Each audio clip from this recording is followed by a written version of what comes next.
Shalom, sweetest friends. This week is Parshat Chukat, and I was thinking of orchestrating this video in a way where I'll first summarize. For those of you that can't listen to the whole thing, I'll just bring out the points quickly in about a minute or two, and if you'd like to learn with me, that's great, and afterwards I'll summarize it once again. So in this week's Parsha, we have the hitting of the rock. We have Moshe was supposed to speak to it. Hashem commanded him to speak, and instead he hit the rock. He basically demanded something out of the rock. And for that, Hashem tells him he's not going to be able to enter the land of Israel. There's no temple that's going to be built by him. Mashiach isn't going to come. And essentially, he ruined that relationship that he could have had. And furthermore, when he hit it, Rashi tells us, if you look in the Dibur Maskal of Pa'amayim, in Perek Chof Pasuk Yud Aleph, so by Pa'amayim, Rashi says, Lo hitzi ella tipin, that it brought forth nothing but a few drops. In that first strike, nothing but a few drops came forward. And those few drops represent the toiling that we have to go through until this day because of Moshe's actions, which were reflective, obviously, the frustrations that he had with the people. But those actions that he had, that he took way back then, cause us to today extract only the drops of Torah that we have to toil through, toil over, and that cause immense machloket from every single drop of Torah. From every single drop, we have so much disagreement amongst Klal Yisrael, and there isn't a straight path, a sense of utter nourishment that comes by way of a gushing forth of Torah in our lives. It's a struggle. It's a constant struggle. And furthermore, I hope that I'll bring out the idea that as much as we do struggle, whenever we do get it, whenever we have that aha moment, or whenever we feel like utterly close to HaKadosh Baruch Hu, it's purely a gift. It didn't come from our direct efforts. No love that we have in our life is as a result of our direct efforts. Every bit of satisfaction or love that we have is always a gift. And I remember Rabbi Akiva Tatz always saying, I love to tell this to people, that the concept of an idea, just the word idea in Yiddish, is an Einfalt. It fell into my mind. Yeah, I struggled, I worked at it, I did whatever, but at the end of the day, the reason I'm able to hold on to this idea is because it's an Einfalt. It fell in. It was a gift from Hashem. And hopefully also I'll be able to express the concept at the end of Mashiach ben Yosef and Mashiach ben David. Mashiach ben Yosef represents that tzidkus, that utter righteousness, that steadfastness, the relationship that comes out of fear of Hashem, that we only want to do what's right and we don't want to violate, we don't want to be punished. We are utterly sensitive to the needs and the wants of Hashem. And then Mashiach ben David is a pure gift from Hashem. It's a gift out of love. It's not as a result of anything in particular that we did. But Mashiach ben David comes because we are just being offered the chance to have a relationship with Hashem. Hashem going beyond his limits and granting us Mashiach ben David that paves the way, hopefully soon, for all of us to come. And within that time, we're all going to be equidistant from Hashem. There's not going to be a difference. Right now, someone's a little bit more of a tzaddik, someone's a little bit more of a rasha. There's going to be a circle drawn, and we're all going to be equidistant from Hashem, as represented by the circle, which I hope to describe furthermore in the shir. And I hope to be able to express that the love that we share, that we have, is really, really, really a gift from Hashem. It's never a right that we have, and it's never predictable. That's so important to realize, that we may be taking all sorts of steps in our lives to have love with those that we are trying to have an interpersonal relationship with, or to have love with the ultimate creator of the world, but it's never predictable when we have that. It's always, always a gift. Because really, love depends on too many things. Really, really, it depends on too many things that have to go just right, and we simply can't control it all. And the one key point that I really hope to bring out is that God's love happens by way of Him really expanding Himself, really expanding beyond our own constraints. That He comes in, even though we're undeserving. All those Yidden at the time in the Midbar, they were really undeserving of being granted the great water. But at the end of the day, Hashem just wants to transcend and go beyond whatever our own constraints are. And similarly, I think that if we're to emulate Hashem and we're really to love other people, those others in our lives, of course we have expectations on others, but in order to love them, we have to transcend even those expectations. The limitations that we find in other people, if we're going to love them, we have to be able to transcend our own impression of those limitations, our own expectations of others. As Hashem, He transcends those expectations to ultimately grant us Mashiach ben David, and the Geula, that we will be utterly able to be in an embrace with Him. And it only comes through that transcendence of the expectation that He has on us and that hopefully we have on others. And so the points that I hope to take, that people will take home, is really this: that if you force the relationship at any point, much like Moshe tried to force it by hitting that rock, you're going to have nothing really in the end. You may have something, but we'll express what that something is. Because love is a gift, and therefore you have to speak. Speaking is a way of communicating. Hitting is not a form of communication. Demanding is not a form of communication.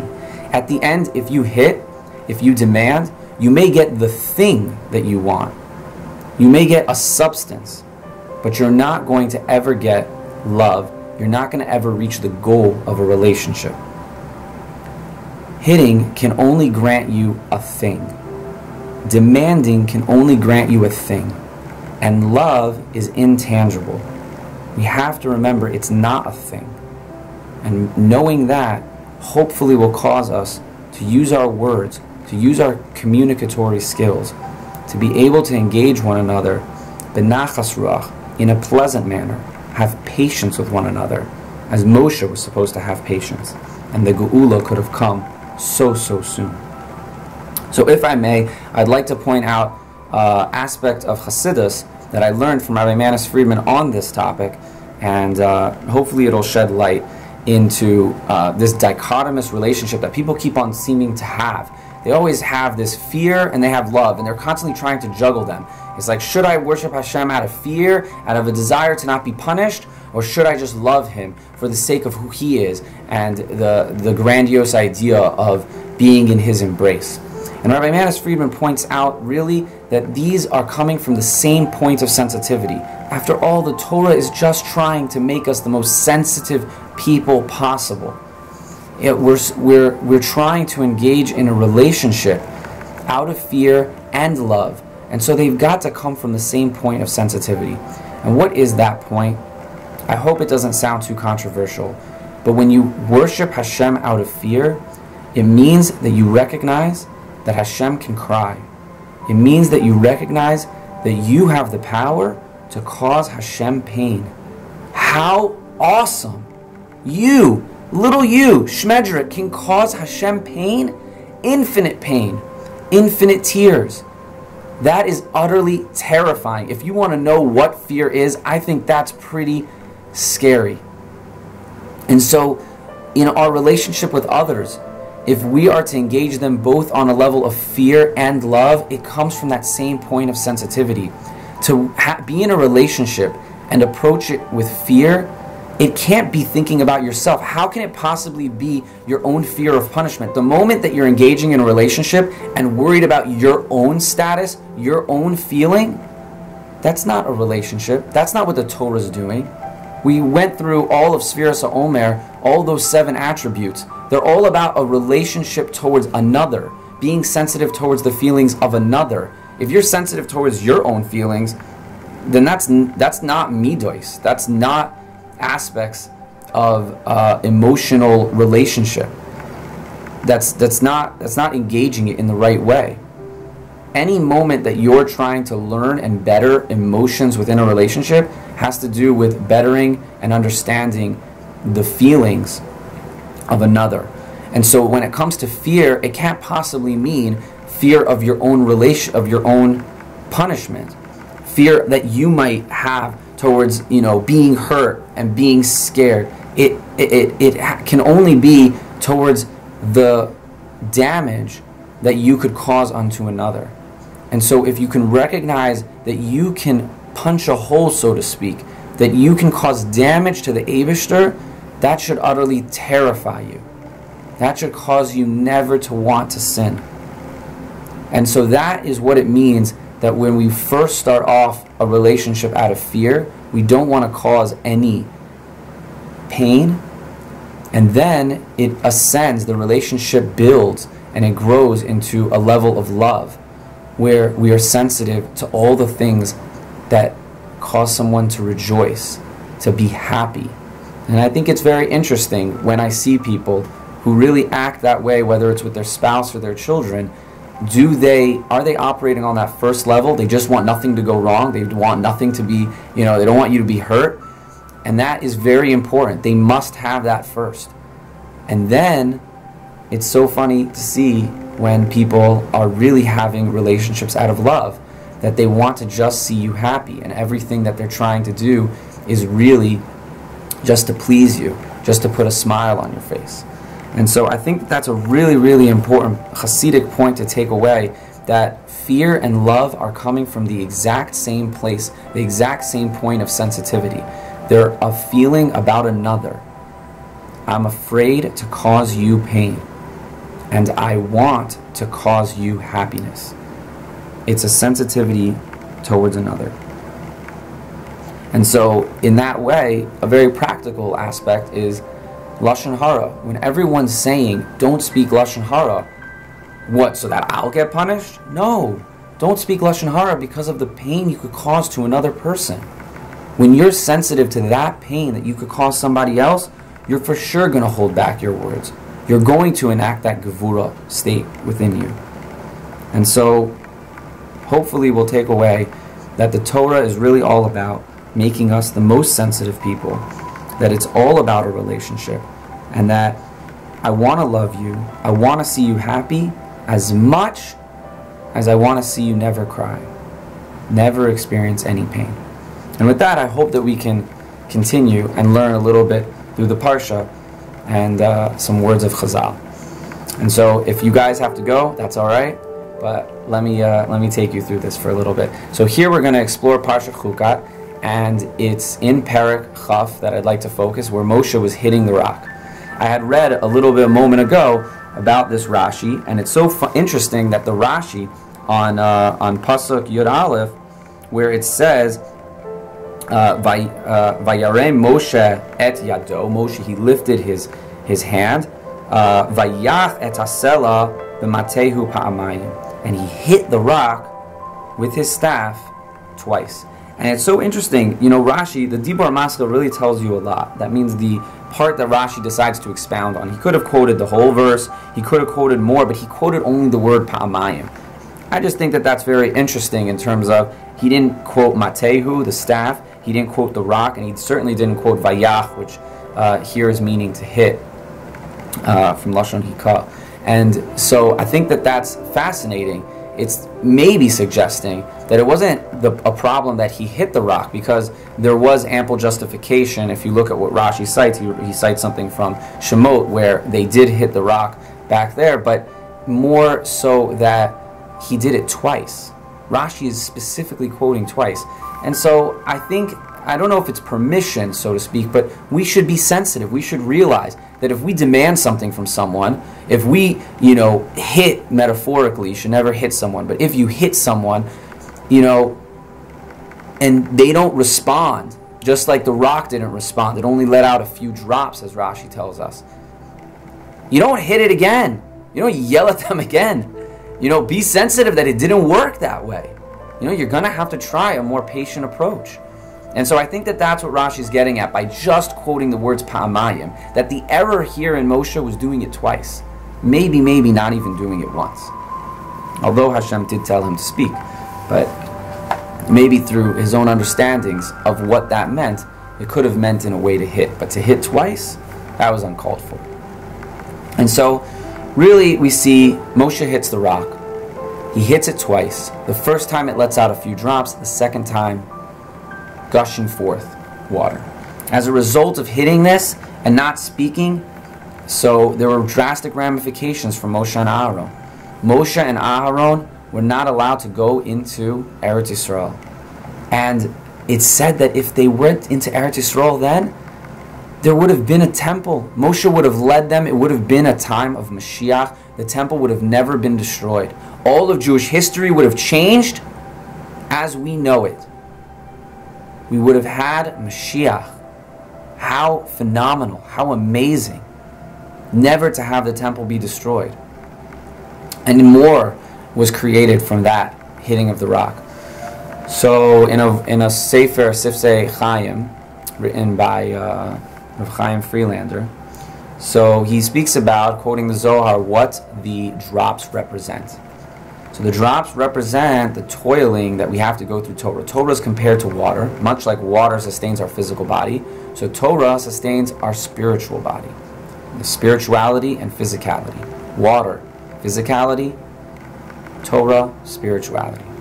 And so the Zohar says that because of the way that Moshe hit the rock, forevermore, Torah is going to be extracted in drops, drip by drip, drop by drop. And it's not going to be so simple. But for now, it looks like we are continuing to struggle. We've got those drip by drip, drop by drop points that we have to extract from Torah, and we're going to argue over them. That's the way that we can only incorporate Torah, because we're not at a time of Mashiach, when it will be a gushing forth, unequivocally known, the word of Hashem, unbelievably clear for us all to follow. And so, if we want to know how serious this is, I mean, it has ramifications in halacha. To say a halacha in front of one's Rebbe, so that is called morei halacha, that you're really defying your teacher. If you were to say something in contradiction, and therefore one is liable to death. And that stems from those words of Moshe. The same morei is the same shimunah hamoreh that he put forth into the world. A tzaddik has the ability to create reality, and that is the reality that we continue to live with to this day. So if it was not for the fact that Moshe struck the rock, the Jewish people, they could just study the Torah and there wouldn't be any disagreements. We would all have it. It would be very straightforward, very clear. But now we have to put in a lot of effort. And are we going to reap the reward? Are we going to get the goal, the complete understanding? That's left up to Hashem. That's whether He gives us that gift or not. But it's not going to be a guarantee in any moment, in any daf that we struggle over, any pasuk that we see contradicts another. It's not simple that we'll have that clarity and be able to put it together. So the Gra points out that in a time of Mashiach, it's going to be clear. But for right now, it's not. And so, there is a parish that he writes, the Gra wrote, in Megillas Esther, that he describes what the time of Mashiach will be. And the time of Mashiach will come, and Hashem's going to draw a circle, and all the tzaddikim will be around the circle. Hashem will be in the middle. And this is the type of relationship that Hashem hoped for. Hashem wanted us all to be like that circle, surrounded, equidistant from Him, having a close relationship with Hashem in the center, and we all around, and us all around. Easy access to Hashem, an equal view of Hashem, so that God, He'll show each and every one of us individually. He's individually going to bring us to that relationship, and it's going to flow naturally. Right now, the relationship doesn't seem to flow. We each have our own struggles in our relationship with the Ribbon Shalom.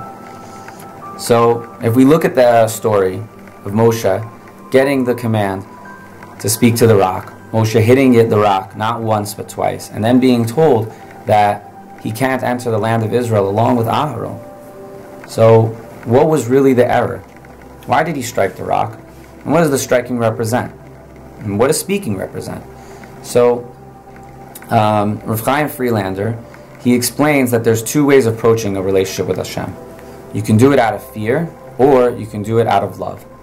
And that fear would be that I'm afraid to break the will of Hashem. I'm afraid to do what Hashem, to violate the words of Hashem, to do what's displeasing to Hashem. I don't want any punishment. And that's the first and most important level of fear of enacting the relationship. And then the second one is a deeper one. It's about a relationship out of love, Ahavas Hashem. So you can have a child, let's say, who follows their parent out of fear of punishment.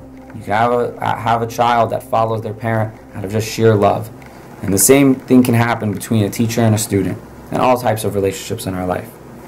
So speaking, Hashem asked Moshe to speak, because speaking is an aspect that we can hold in this physical world that represents love, because it represents communication. It represents that harmony that happens between two people. Hitting does not. Hitting is unidirectional. Hitting is not communicative. And so speaking is having that relationship out of love, and that was the high level. That was what Hashem wanted. Hitting represents the relationship out of fear. And that's what Moshe saw. Moshe saw that the way Bnei Yisrael were complaining, they were living a relationship with Hashem out of judgment, out of din. It was in a gevuradik state, and that's what had Moshe react in such a way. So that was what hitting represented. And so we should all remember that really using our words, speaking, is the lashon of love. And not demanding and not hitting, but speaking, communicating clearly and waiting for a response back. Patience is a very important part of speaking. Even those moments of silence are, it's talking about, reading between the lines, or, the space between the ink. That's an important part of communication. If there was no space between the ink, there was no distinction between one letter and another, we wouldn't have anything at all. The space is utterly important to recognize. And so sometimes we could say that it just needs a little bit of space. When Moshe hit the rock, if that wasn't a violation the first time, it certainly was the second time, because he afforded no space, no patience. And so the next point that I wanted to bring out was that really what Hashem was doing there was he saw the people complaining. We could say they had no right to do so. Hashem's been taking care of them up until now. All of a sudden Miriam dies, and you think that he's going to leave them high and dry, just get dehydrated, just starve, be parched, thirst isn't quenched? Come on. So they clearly had a very conditional relationship with Hashem. They thought that if they do this, they're going to get that. They didn't just realize that he's in their life for the long haul, forever. And so that reaction of the people certainly demonstrates that they were living a conditional relationship with Hashem. They were living a relationship out of fear, and they weren't on a plane of utter love. They didn't feel secure in the relationship. But what does Hashem do? Hashem nonetheless goes beyond that constraint that the people themselves put themselves in, and he wants to love them and instructs Moshe to speak to the rock. He's going to give them seemingly that which they don't deserve. They've insulted Hashem, and yet he still only wants to give to them. And I want to impress upon you that aspect of Hashem. Hashem really only wants to give to us. I'm reminded by my Rebbeim that, when it came time for Yom Kippur, Hashem created Yom Kippur in order to forgive us. He wants to do it. All you have to do is step forward. We learn the story of Menashe, who was a very evil king, and he does a horrible teshuvah. After praying to a whole bunch of other gods. I'm not going to get into the story in such depth, but he screams out to Hashem, if you don't save me now, you're no different than anybody else. That's his teshuvah. It's not very nice, Our words are usually, God, you're so exalted, there's nobody like you, nobody compared to you. We're very complimentary in our teshuvah process. But he's just like, if you don't save me, you're no different. And Hashem saves him, and Hashem brings him back into the fold, and he's one with Hashem for the rest of the years of his life. I think it was 9 years or 15 years, something like that. It's amazing. You see the power of Hashem. He just wants to forgive. He transcends all boundaries, all constraints that you even put yourself in. You just have to call out to Him. And that's what the people did. They called out. It's a horrible way of calling out. And Hashem responds with love, with speak to the rock. And so that hopefully is a way for us to better understand how to incorporate love in our lives. That if we, even despite the way that someone else that's close to us, our family, speaking to us, we still approach them with love. We rise above the constraints that they've put, that they've made for this relationship. And we go beyond that, surpass that, beyond the limitations. So I wanted to bring two seeming psukim that they might contradict with one another, and realize that what we're getting from Hashem really is a gift. That love of Hashem is purely a gift. So Reb Chaim, he brought down a point of Reb Dessler, who brought down the Zohar, that says, I'll say it in English a bit, but it says, Reb Yitzchak Patach, Reb Yitzchak says, Reb Yitzchak, he began, quoting a verse in Tehillim, Ivdu es Hashem Ivdu es Hashem b'yira v'gilu b'ra'ada. This is in Tehillim, Perek Beis. So if you want to look it up, means serve Hashem with fear and rejoice with trembling. So one's obligated to serve Hashem with fear and rejoice with trembling. We're supposed to serve Hashem out of awe, within the fear. The worship of Hashem is going to happen out of fear, and then there's going to be rejoicing that takes place within that form of worship and servitude. We're going to start off with fear, but it's going to be a rejoiceful moment. Okay, so that's a little bit funny. We all have a very famous line. We love to sing it. It's in Tehillim again, Perek Kuf, and it goes, Ivdu es Hashem b'simcha, ba'u lefanav birnana. That serve the Lord, serve Hashem with joy, and come before Him with praise. So what are you supposed to do? What do? There's a serve Hashem out of love, serve Hashem out of fear. These psukim seem to contradict one another. So first, you're supposed to serve Hashem out of fear. Be afraid, be in awe. Hopefully the Hasidic interpretation that I started out with has you better understand what that means. But then, through the beginning of that way, that we give honor to God, so then afterwards we're going to find the joy. And the verse itself in Perek and Beis tells us that. Tells us that in the awe you're going to find the joy. You're going to find the reason to rejoice. And so really even Perek Beis puts it together for us alone.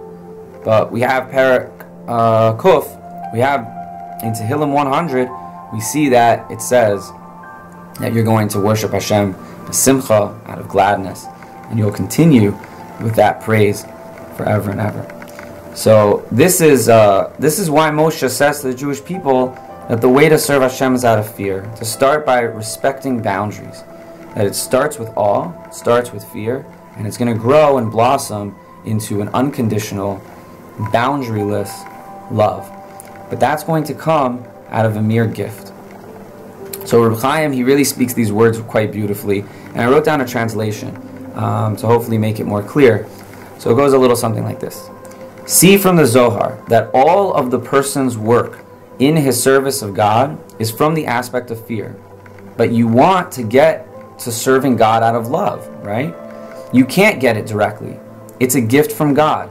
Serving Hashem out of love is like trying to enact the goal. I mean, who enacts a goal? You receive a goal. You get to a goal. You reach a goal. You can't enact a goal, because the relationship itself is the goal. You can't just have the love. You have the relationship, because you can't touch love. You can't go for love. When you have a relationship with somebody else, how do I better explain this? So let's say you can't tell someone laugh, for instance. Laugh! No, you can't say laugh. You can say, I've got a joke. You could tell them a joke. You can elicit a laugh. You can't instruct somebody to laugh. So, you know, if you want to laugh, you can't just have it. You've got to first tell them the joke. There's no direct and natural way for one to come from fear to love. This sounds almost impossible, in fact, right? You can't just draw a correlation. Do this, do this, do this, you get love. No. There's no direct and natural way to come to it. So in fact, we see that serving Hashem out of love is really a gift. The opportunity to serve Hashem out of love is a gift. Something that we should be so thankful for. We should scream Todah la Hashem. Amazing. This is only because the good graces of Hashem that we have this love. That we have this relationship in our life that we can literally call ours. We can take possession of that relationship only by way of this gift from Hashem that He afforded to us. So as the Ramchal writes in Masilas Yesharim, this all starts with the service of Hashem and ends with something that is given as a gift. A person starts by putting his efforts, but in the end it results that he has not acquired the fruits of his labor. Rather, he just got a gift from above. So I basically, I'm asking you to please meditate on this concept. Please think about it. It's not a very simple thing to digest. We can hear it.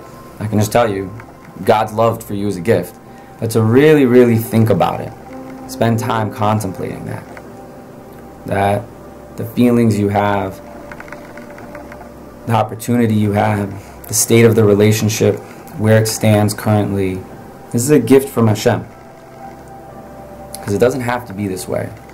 And there's no direct correlation that the fact that you did all of these different things, it's beyond rational faculties, really. Our relationship with Hashem is irrational, and that doesn't make it low. That makes it super high. It makes it super rational. And so if I could, I'll draw a parallel to Mashiach ben Yosef and Mashiach ben David. At first, we really need to see ourselves as attaining, as working towards Mashiach. And that work and that involvement that Klal Yisrael takes to do diligently all the mitzvahs of Hashem, that is going to be epitomized in the time of Mashiach ben Yosef. Yosef is referred to Yosef HaTzadik. Doesn't falter, doesn't sin, does all the commands with purity. Pure consciousness, pure diligence, cares for every specific aspect about a mitzvah, and does it with alacrity, never delaying, never withholding. And he doesn't fall down. He doesn't fall down to sin. But the second Mashiach,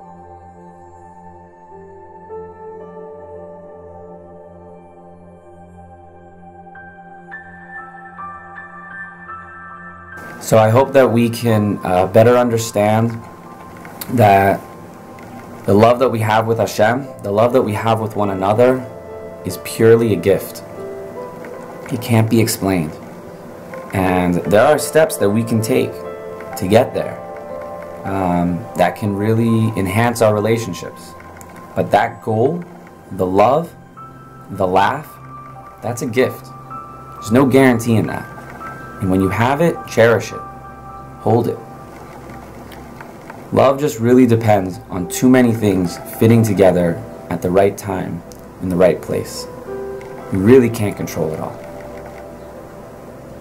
And that's really my message to everyone. I'm going to give a quick summary again, as I did in the beginning, and hopefully that'll help encapsulate it all. So again, please remember that we can't force any relationship. If you try to force it, you're going to have nothing. You'll be left with nothing. Love is a gift, and therefore, speak. Don't hit. Don't demand.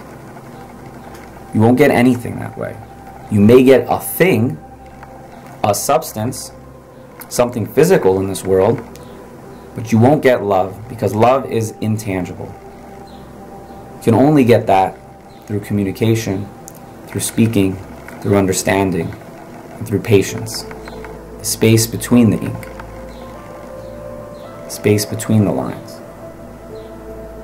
The time between the words.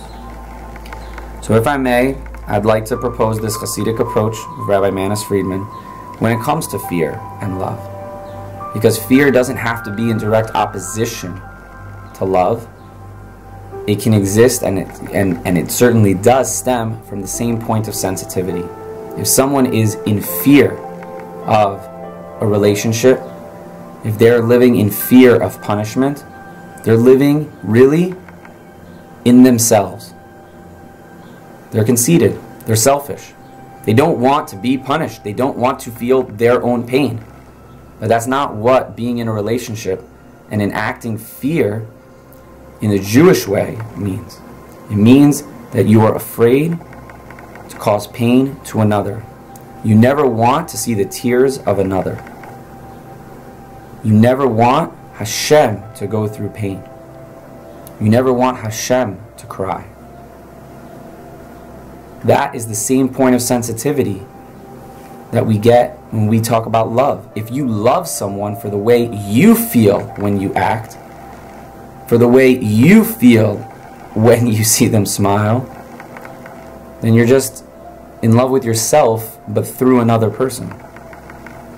So hopefully the Torah and these lessons help us to be in love with another by being sensitive more and more each day. As time goes on, the level of fear should only grow. We should only yearn to not want them to experience any moment, any bit of pain more and more each day. We should only want to see them smile more and more each day.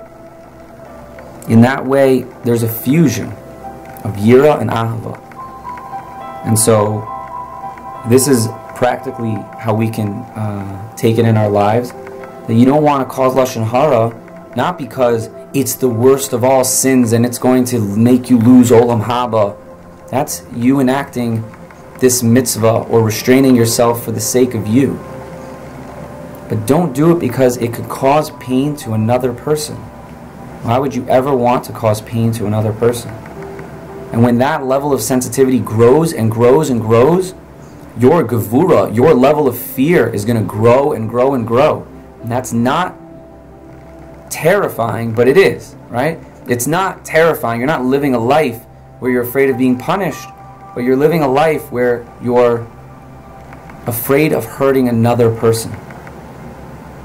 And that's the sweetest, kindest thing of all. So the Torah is really about making us more and more sensitive every day. We should always remember that. And that when it's, and with the understanding that it really is all about a relationship, know that as much as I want to love you, as much I want to fear you. I want to see you never cry. I want to see you never sad. Don't ever experience pain.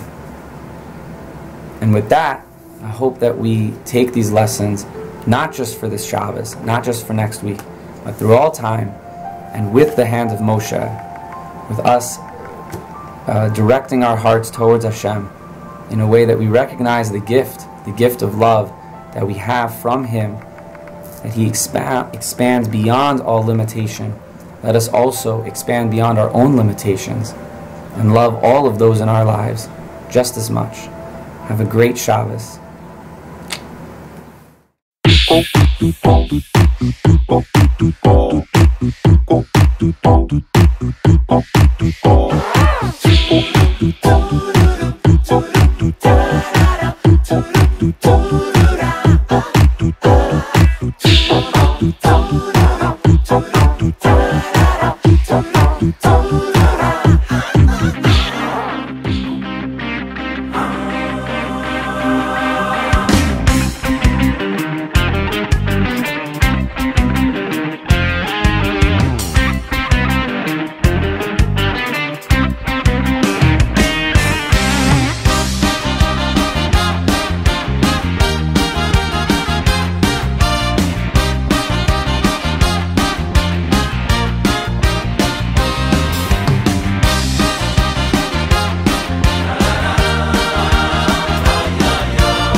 בשמחס קלו, שמחס חוסון קלו, שמחו של מצוות, אינה שמחו שליימו, אלו בשמחס קלו, שמחס חוסון קלו, שמחו של מצוות, שמח תשמח, רקימו אהובים כשמח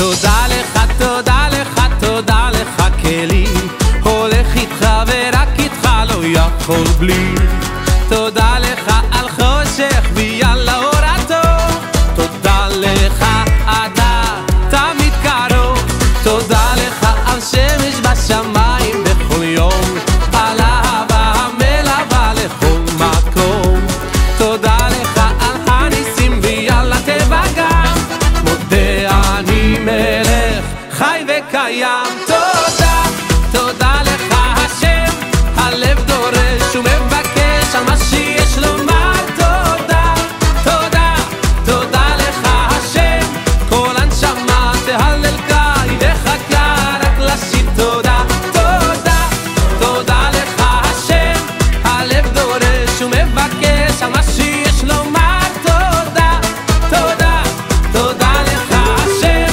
כל הנשמה תהלל קי וחכה רק לשיר תודה